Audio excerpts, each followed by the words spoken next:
Our whole modern culture is actually driven by stress and trauma. It's driven by a sense of scarcity, a sense of being uncomfortable in my skin, a sense of fear of others, and it brings out all of these destructive forces inside of us. And actually now this isn't just metaphorical. We have all the science that shows this is true.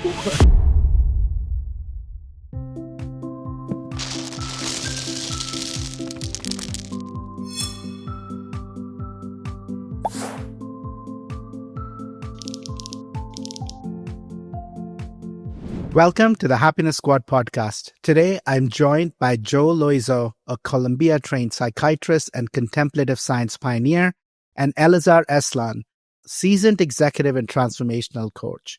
Today's episode is a powerful reminder that leadership isn't just about performance, it's about presence.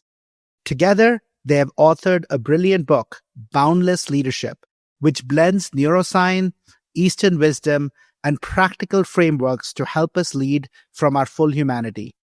On today's episode, we talked about how today's workplaces are often wired for fear and burnout, and what it takes to rewire them for flourishing. Joe and Elazar walked us through their beautiful framework that integrates the mind, heart, and body, and also talks about why training all three are essential if we want to lead with clarity, compassion, and courage. If you're ready to move beyond the old playbook of command and control and step into a new way of leading, one grounded in wholeness, trust, and true connection, this episode is for you.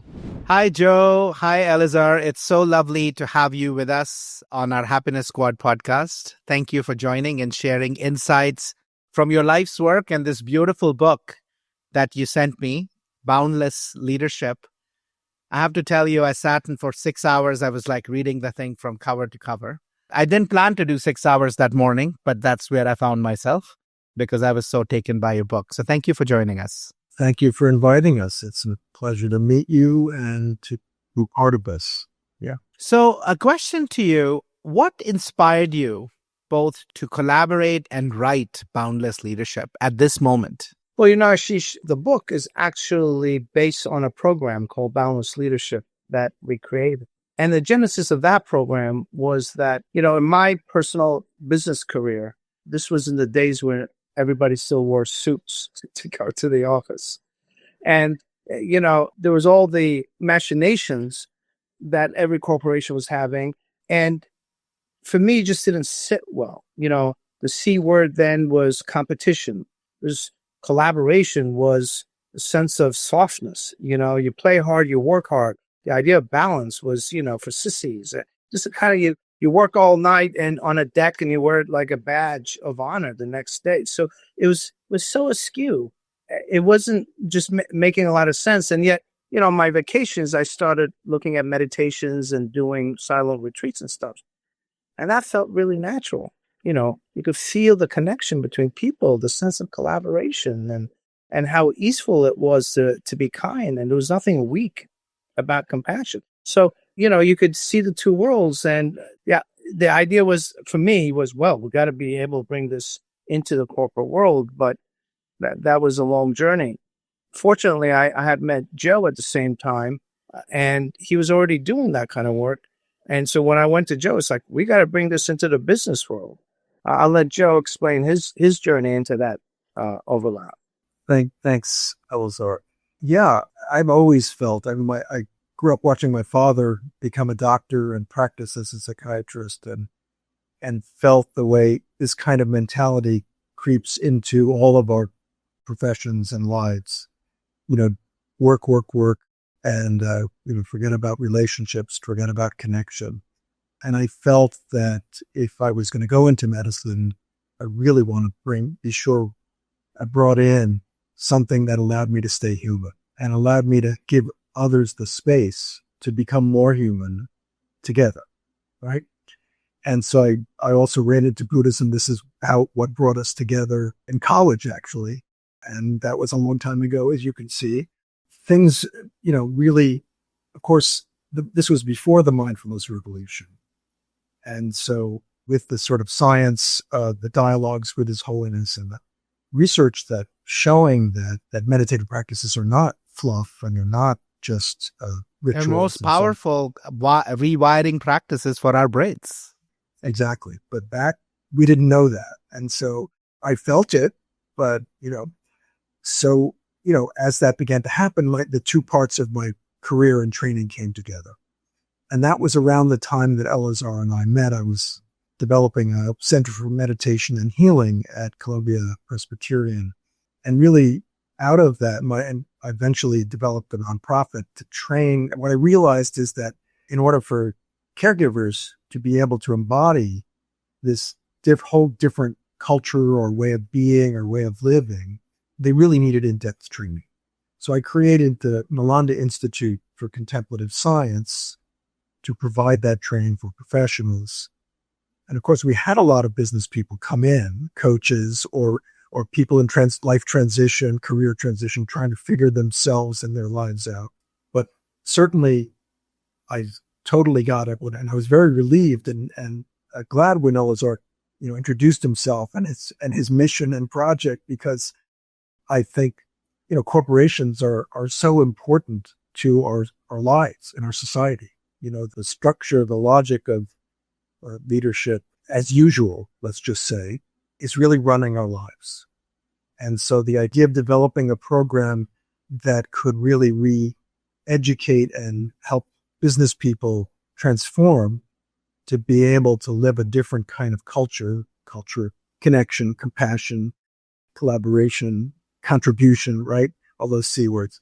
That was really inspiring. So that's the story. Well, it's beautiful. It's beautiful. It's so needed. I just released a TED Talk 3 weeks ago. Now 4 weeks ago. It'll come out in a couple of weeks. But, where I was reflecting, and the talk was around this fact that our workplaces, where we spend over 90,000 hours, it's a third of our lives. It's most of our waking hours during the day, a work day, right, for adults, have become these massive places of human suffering rather than on human flourishing. We are more prosperous than we've ever been, and yet we are creating more strife and suffering in the workplace. And so important because it's, as you write about in your book and as I talk about, it comes from a fundamental way we all experience the world, these beliefs that we are living into that are actually causing more harm than good. And so it was wonderful. That's why I couldn't put the book down, because I was reading through all of the different practices of the mind, the heart, and the body that you've kind of put together into what you're calling boundless leadership, that can allow us to activate a different way of being, showing up and collaborating to create massive value for all. Exactly. Yeah. So tell me a little bit before we go into each of these practices of the mind, heart, and body that you talk about. You wrote the book around 21. How long have you all been running the program? We did our first program in 2009.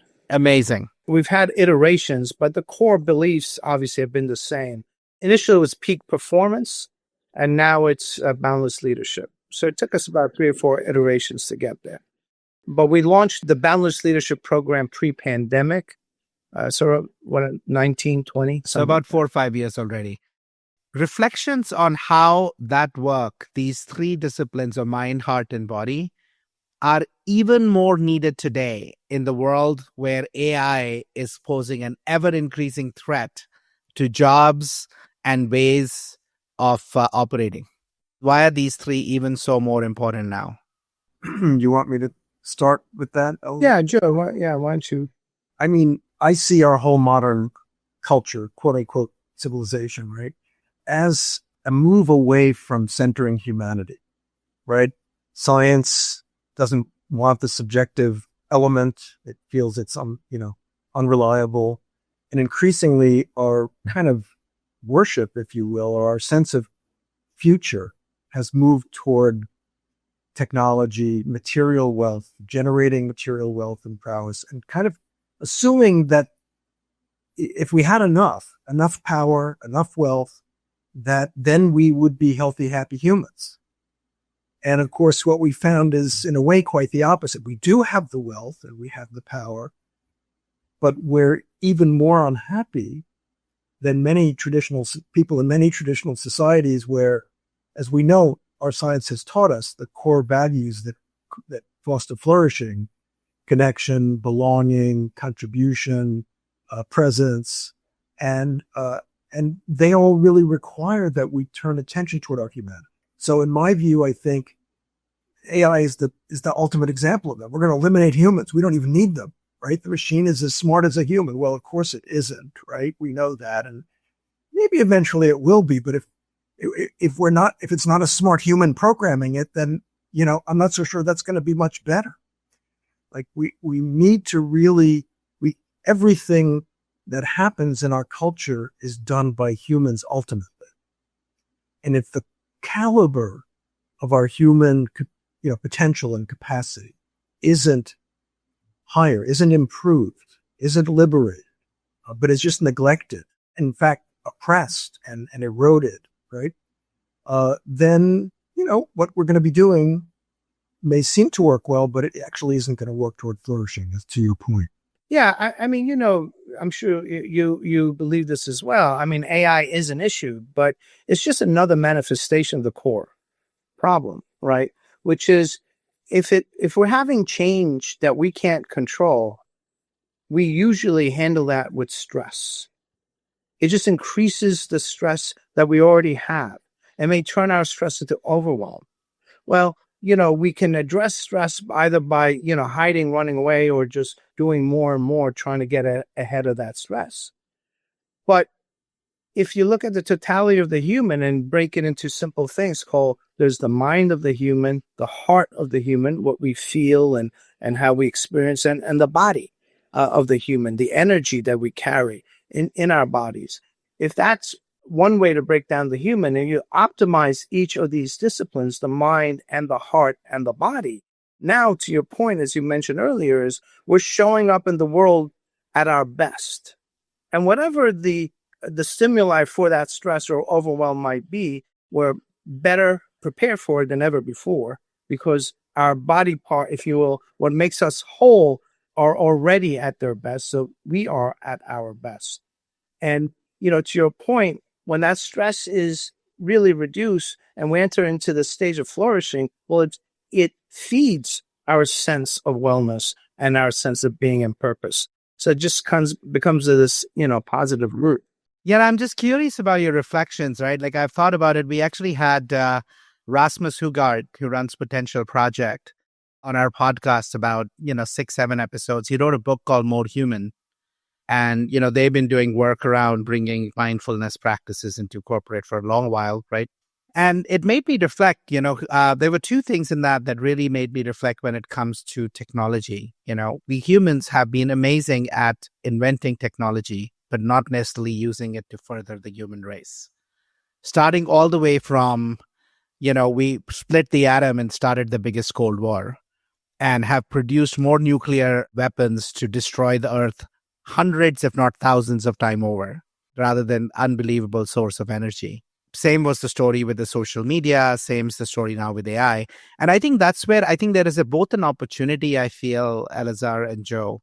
This technology that really can do 25, 30, 40%, right, of what people do, which means can free up capacity, can either help us give people back a day. So we can keep doing what we are doing, but at 4 days. And so we actually can reduce the level of busyness and allow people to go from human doings to human beings. We can actually fire them and just hence drive more profits. Or we can say, hey, in the end, we started this business to make an impact in the world. And if I can do 30% more of impact, why don't I actually drive more impact in the world? All those three are roads that we can go down. We can fire people, we can give people time back, or we can actually use people and that capacity to do even more positive impact in the world.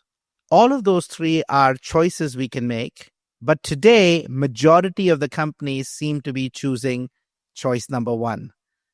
Let me fire people because I don't need them, and I can have most programming done by people. I can have a lot of marketing done by AI, etc., etc. And I think that's where I think the work that you all are doing, the work that we are doing is so powerful, because with the right level of consciousness, with the right level of perspective, I feel that there is an opportunity to use AI to become more human rather than replace more humans. Yeah, I mean, I very much agree with you, Ashish. I think the potential of sort of not feeling like we're just repositories of information and skill, maybe then would free our minds, time, hands to learn how to be more of what we can be. I think the key thing that drives the sort of, the engine of current business as usual is that the whole culture, our whole modern culture has chosen, in a way, in my view, Elazar mentioned stress versus flourishing. So in my view, our whole modern culture is actually driven by stress and trauma. It's driven by a sense of scarcity, a sense of being uncomfortable in my skin, a sense of fear of others. And it brings out all of these destructive forces inside of us. And actually now this isn't just metaphorical. We have all the science that shows this is true. And on the other hand, it's almost as if we've never seriously entertained or discovered that there's a whole other side to our potential. It may not be the default side, because given negativity bias, we tend toward worst case and self-protection. But with training and with support and encouragement, we can learn to really shift out of stress as a way of being, right? And of course, that's in a way the antithesis of, the social Darwinist philosophy that's been running us. Only a few people are going to make it. Only a few countries, only a few civilizations are going to make it to the top. And whatever gets us there is the good thing. And we've seen that really just keeps us all caught in this struggle to survive, instead of asking us to switch channels and say, okay, enough, we've survived. How about thriving?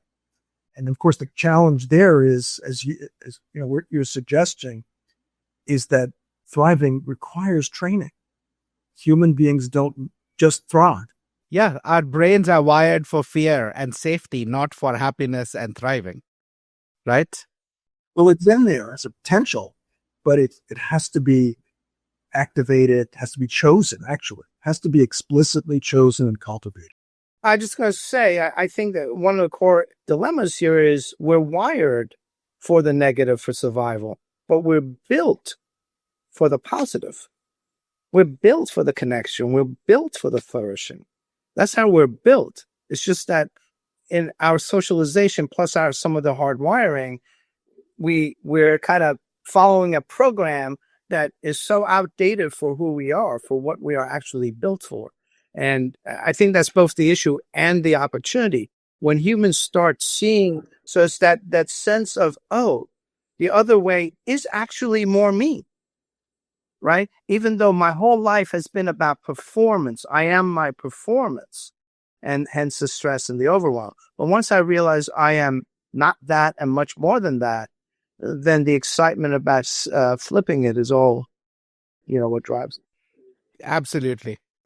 So let's go into the 3 red pills rather than the blue pills, borrowing from the Matrix analogy of the mind. There's a mind pill, there's a heart pill, and there's a body pill. They, of course, are all related. They're integrated. We all know that. But let's start with some of the practices you talk about on mind, self-awareness and clarity, and how what are some of the practices within that can start to help us move from surviving to thriving? Well, I think it's big enough. We'll both have an angle on it. As you know, obviously this core issue is self-awareness. I think it's part of the center of your model as well, because that's how we keep improving. Without that self-awareness, we're as blind as, we act.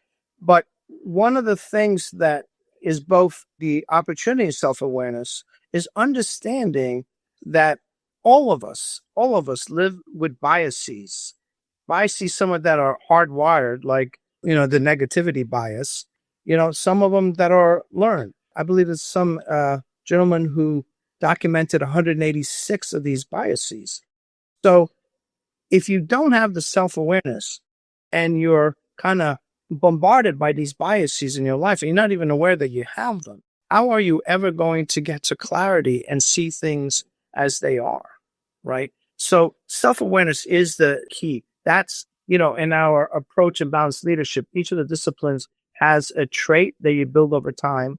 In this case, self-awareness for the mind, and a competency that supports it, right? And below the competency are actually qualities you develop over time through meditation and other practices, which then allows one to feed the other, right? So that's the setup. And Joe's the engineer of matching these practices to the actual results that we want. So I'll let him describe some of the particular. Yeah, Joe, talk a little bit about what are those competencies and practices? How are some ways in which you help people become more self-aware? Well, so as Elazar's suggesting, we're trying to break the big challenge of developing a whole new trade, installing it into the little bite-sized pieces. How do we develop those capacities that support clarity and self-awareness? And the way we've done that is to look at practices and align practices with qualities. So the practices at the level of the mind are basically the four major applications or trainings in the mindfulness tradition, right? We have currently with the mindfulness revolution is basically limited to one, and that is body awareness, present moment awareness. But of course, that's just the beginning. And so what we start with developing a sense of presence through practicing and paying attention to our breath and body and what they're doing. But we then want to be able to maintain equanimity or balance when things get, either difficult or overstimulating. And that's where we work on what we call mindful sensitivity. Most people call it mindfulness of feeling.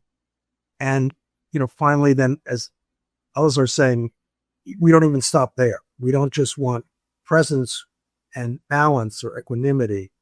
We want openness of mind. We want a freedom of mind. And that we want to be able to detect and unlearn the biases that limit our capacity for clarity. And that's where we practice open awareness. And then ultimately, we don't just want to be open-minded and notice where we're stuck. We want to know how to unwire that and rewire ourselves. So the mindful insight is the last. So the open awareness allows us to develop this unbiased awareness, and the mindful insight allows us to develop discernment, like to see things now clearly with the biases removed, with all the turbulence of I'm comfortable or uncomfortable, and with all the sort of antsiness of a wild animal because my nervous system isn't settled. Yeah. It brings me back to my Vipassana training where we talked about shamatha and Vipassana and one being the same, right? That one can lead to the other. Yes, totally. And yet most people stop at what we started with as a base in Vipassana practice by day 3 of just present moment awareness and awareness of feelings. So you could actually get much deeper over the rest 7 days with an embodied feel, right? Yeah. I mean, we often say, mindfulness isn't just about being mindful. I mean, it isn't, we talk about the power of now, but then what about the power of then, right? We really need to understand that we don't just want to be aware of how uncomfortable and miserable we are, how stressed out we are. We're going to be able to find ways of, accessing our potential to be a different human, a different part of our humanity. And that requires all of these progressive trainings of attention. And that's the logic. We hope you're enjoying this episode and would love your help in spreading awareness and furthering our mission to help 1 billion people rewire for happiness. Please consider leaving us a review and sharing this podcast with others in your personal and professional life who you feel could benefit from some of these very insights. It's a really simple way to extend and spread positivity. Also check out Rewire, our proprietary offering to move you from knowing to doing, on the Happiness Squad website, www.happiness.squad.com. Rewire uses the science of habit formation and the power of community to help you build happier habits in 5 minutes or less daily. Now, back to the episode. So let's talk a little bit about that, Joe. What has been your experience with, look, we can train people in these things. We can give them the tools. But as you and I both know, knowing is not the same as doing. And only practice rewires our brains and brings a level of, stillness and a way of seeing the world and a path of equanimity. So what are some ways that you've been able to help people stay in practice after you've kind of dropped them into, hey, here's stage 1, stage 2, stage 3, stage 4? How have you been able to do that? Well, thank you for that question. And of course, that's the key, right? How do we actually do it? And of course, the essence, the problem is even compounded when you're talking about introducing mindfulness as a leadership training or as a workplace training, because the mindset with which we're trying to do this is the stress mindset. If I don't do this, I'll fall behind my rivals. Or I don't have the time for it. Yeah. And so part of how the tradition and how we learned to create the environment is to create an experience for people where they feel free and allowed an experience or quality of well-being in the moment with others, right? So part of that has to do with the magic of community and allowing oneself to feel safer in community than in most communities, right? Part of it has to do with making sure that we're exposing and dismantling the performance mind, right? John Kabat-Zinn called this the judgment mind, but it isn't really just about judgment. It's a certain quality of urgency or grasping. And this is where we sort of pivot into the discipline of heart. What we need in order to really have a sustainable relationship with learning is an ability to accept where we are without the grasping energy of I need to be better, without the aversion of, oh, I'm so bad, and without spacing out. So that is equanimity or acceptance, if you will. And so that's the magic ingredient.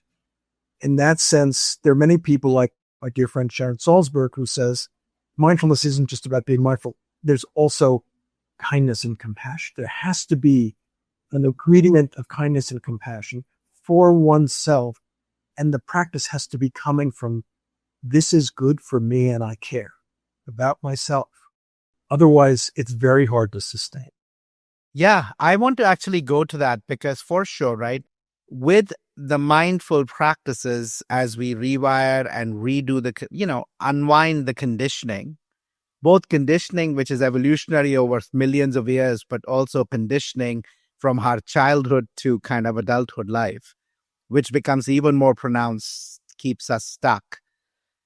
That compassion and connection and being able to do it with kindness and compassion for ourselves and for others is so important, which is where your heart practices come in. So I wanted to ask you, Elazar, let's go there next and bring to life a little bit for our listeners. What are some of those heart practices that you invite leaders to consider to make a core part of their way of operating in order to operate less from fear and scarcity and survival and more from thriving? Yeah, great question and a very practical one, right? Theories are nice, but how does it really affect me in the office? So let me come at that with a story. Once I was coaching a new CEO. He was just hired, and he was having a presentation with the board, or just the comp committee with the board. And I went through the presentation with him, and I said, you know your stuff. This is good. It's articulate. It flows. You make a good point, but your energy's not there. Like I'm not feeling what you're saying. What's really going on? And so it took us a little bit, not that long, to kind of get to, he was angry. He was angry because the person he's presenting to was the only person on the board that didn't want to hire him, right? And he was presenting to her for the first time as head of the comp committee. And once we got to that, so awareness, right? It took time to get to the awareness. Once we got to that, we were able then to put in place some of the practice. So his first reaction to that was, and I have a right to be angry, right? Because she didn't and blah, blah, blah. And that's where he was stuck. So that was in his energy of his presentation.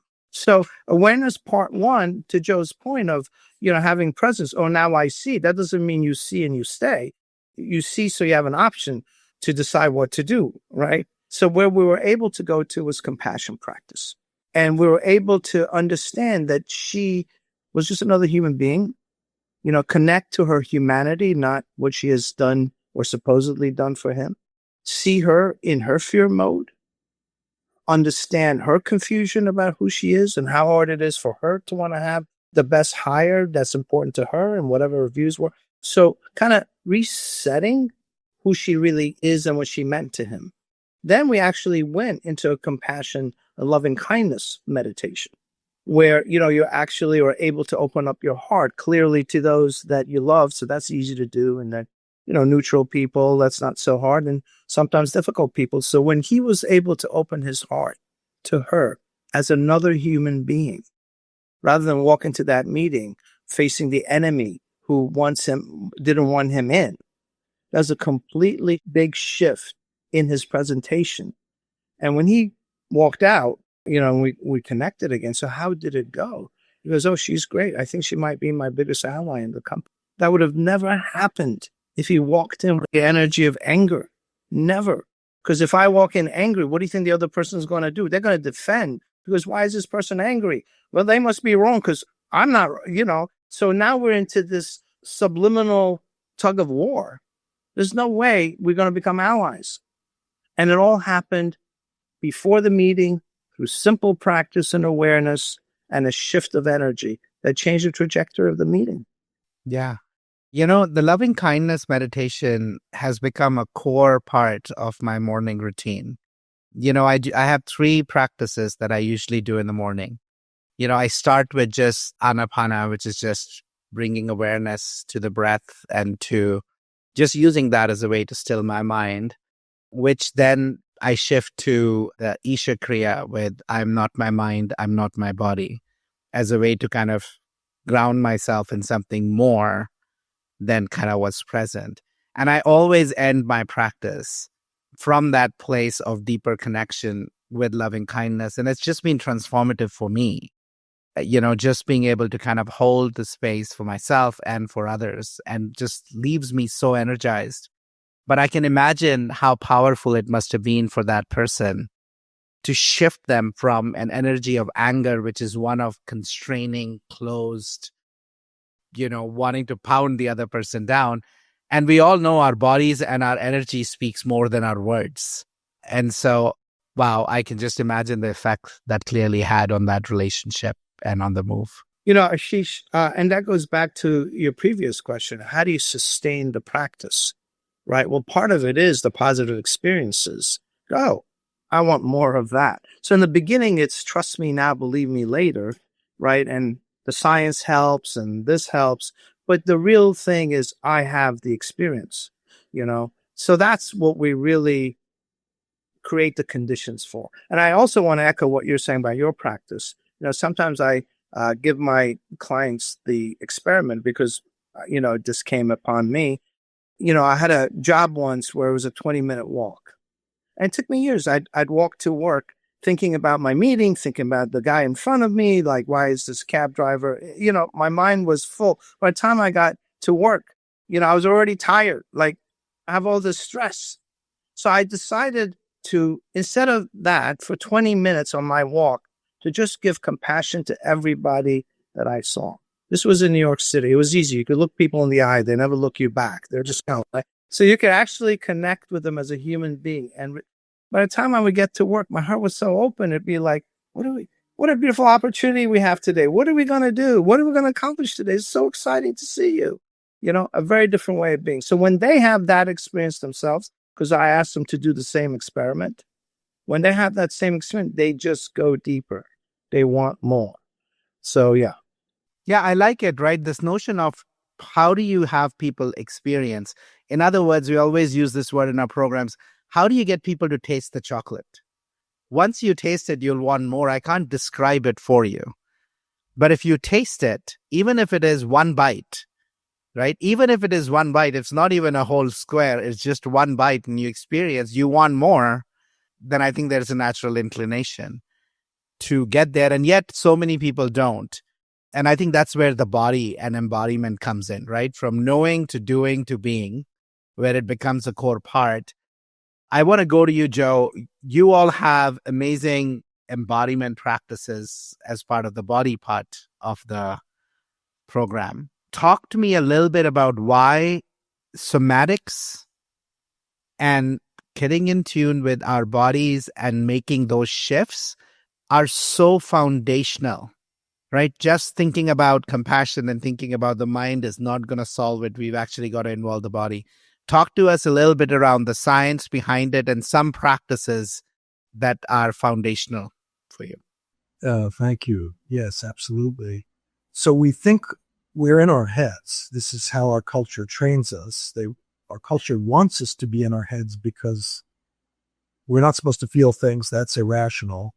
And our bodies are just supposed to be machines that help us perform. But our bodies are living things.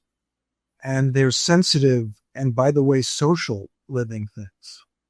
So if we are not attuned to what our bodies are doing, they are actually powerfully influencing the state of our hearts and our minds, right? So these things sort of stack, or they're constantly interacting. And of course, the fact of the matter is that if we live a stressful life, we grow up in a society where we have to, fight, we feel, or be in fear mode, our bodies are in stress mode. And so both chemically and autonomically, that is to say, in terms of the fight, flight, freeze network, we often find we're just tied up in knots without even knowing, right? Just, again, as Elazar is saying, just walking out the door and thinking about what my next, to do is. And that's because a part of our culture is to help us get out of our bodies, as if our bodies are something inconvenient that we can and should leave behind, right? They're something lower. They're animal. They're primitive. They're not intelligent. But our bodies are incredibly intelligent. And the biggest difference that they feel is whether they're safely connected to another body or not, right? So when our human nervous system feels safely connected to others, especially in groups and organizations, they are in thriving mode. They are supporting the full opening of our heart and the full activation of our minds. When they, unfortunately, are in survival mode, they're shut down and locked down, and they're draining huge percent of our heart capacity and our mind capacity. And so not teaching us how to have a healthy dialogue with our bodies is a major downfall in terms of even just connectivity, let alone flourishing or cooperation. I was going to say, it's so crazy. It's so true. So many times people say, what are you feeling? And they say nothing. And I'm like, yeah, that's a feeling of numbness.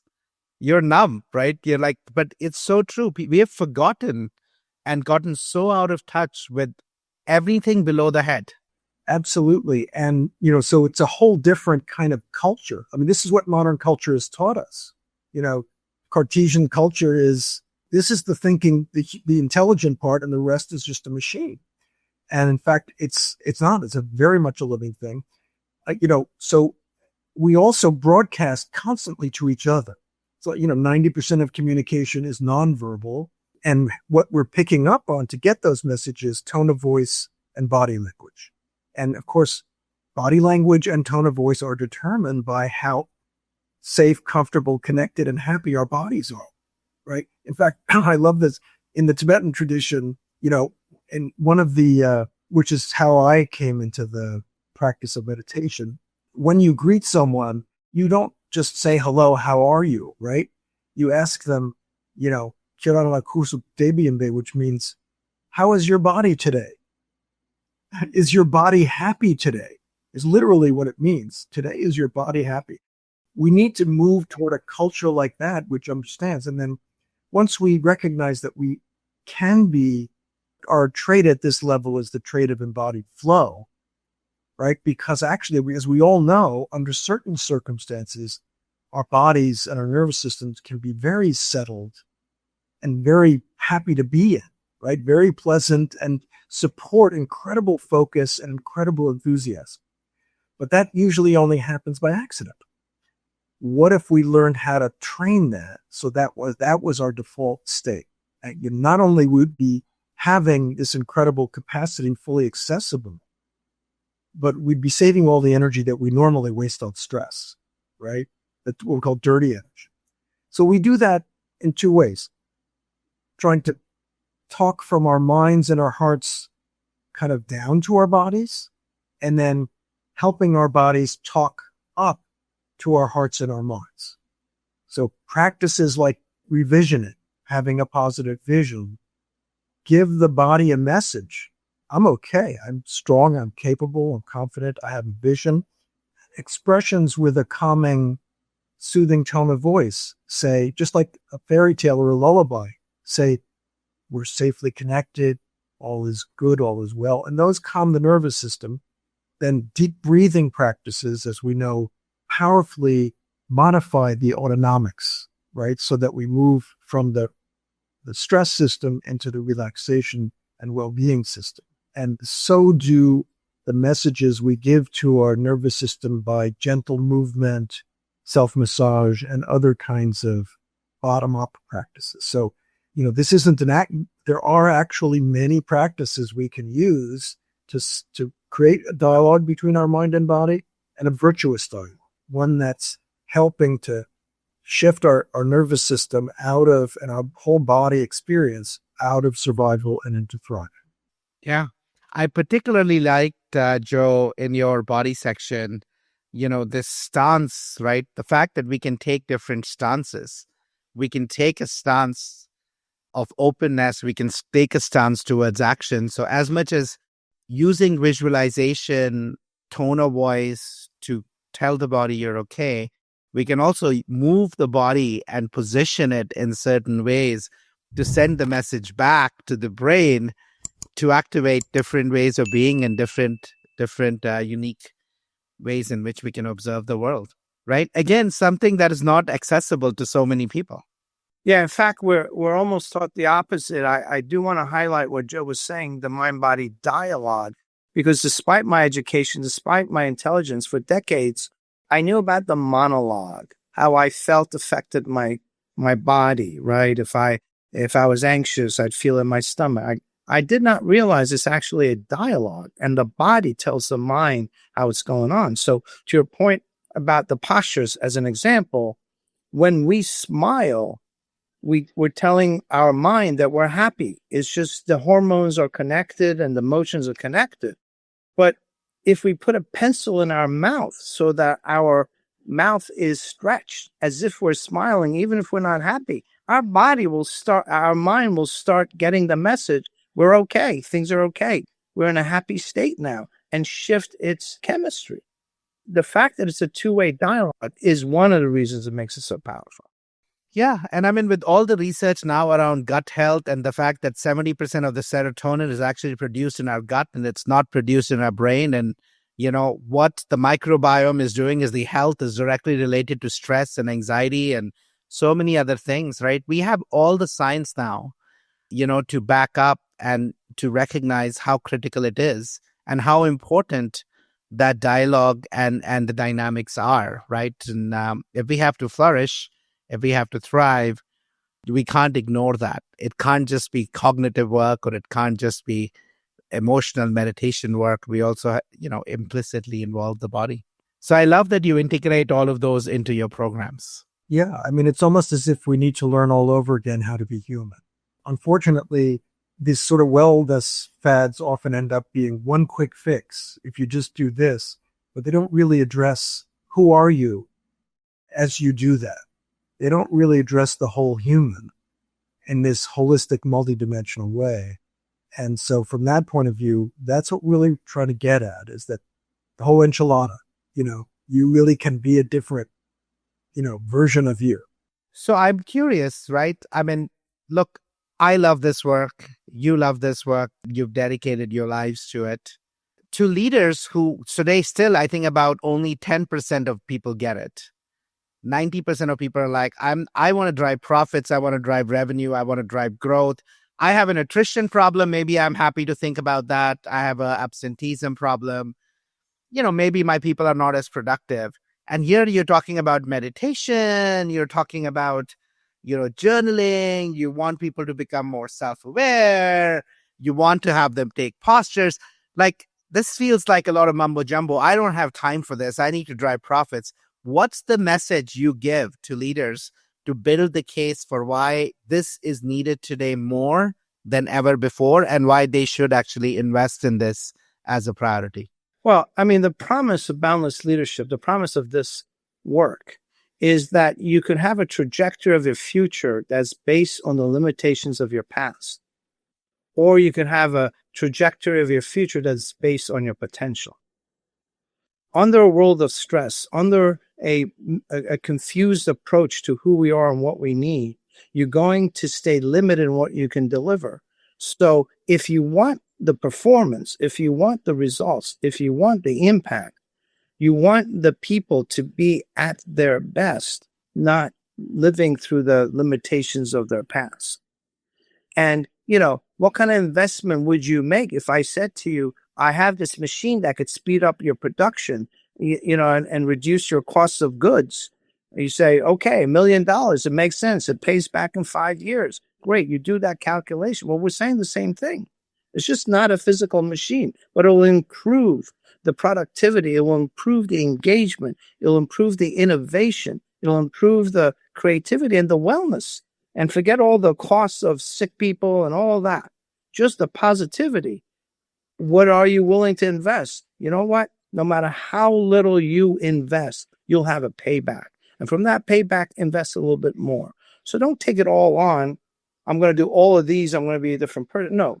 Let's start with where you are, because wherever you are, you could do something small. Meditation is too much? No problem. Why don't you just start with awareness of your biases? Make a list of what are the 3 top biases you think you have. Make a list and watch them for a week. Oh, wow. Wow. That's all. That's an investment. It's a hell of a beginning. It's good enough. And then you'll want more yourself because you tasted the chocolate. You're going to want more. I would also, specifically to your point, Ashish, the science is there that we can make a case for any of the needs, for any of the needs that a CEO might have. Engagement, teamwork, productivity. We can make a very specific case how this specific part of boundless leadership will help. And that would be a place we can start. Then the question is, you tasted the chocolate, you want more. And also I think the larger issue of, the research on flourishing and how directly related it is to overall productivity and teamwork and everything else. I think it's really the evidence is mounting.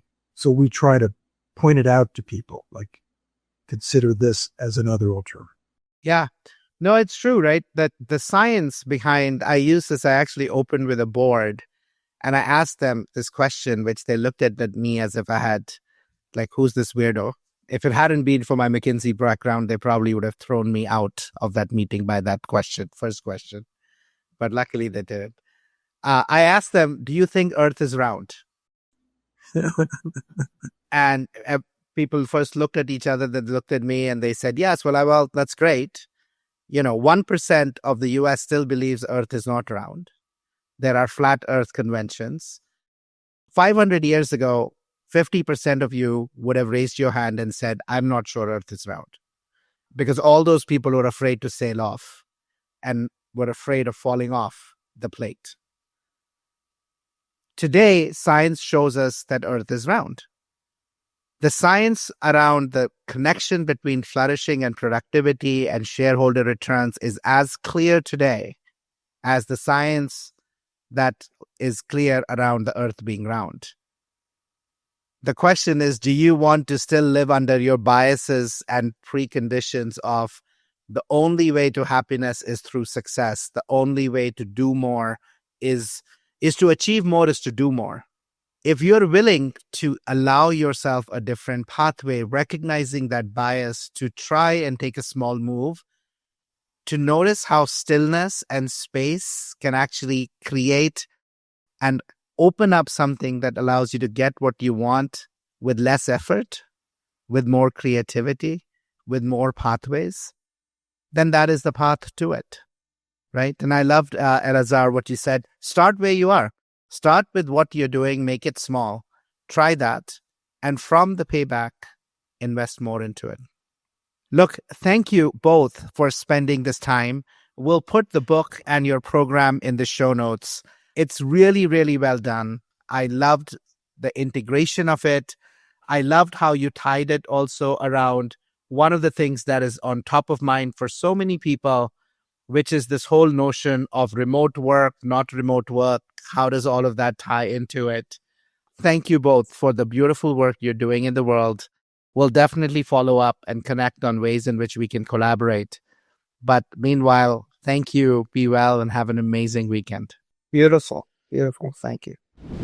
That wraps up another episode of the Happiness Squad podcast. We hope you found the insights actionable to enhance your journey towards happiness and fill your life with more joy, health, love, and meaning. Please consider leaving us a review and share the podcast with anyone in your professional or personal life who you feel will benefit from some of these very insights. It's a really simple way to extend support and spread positivity.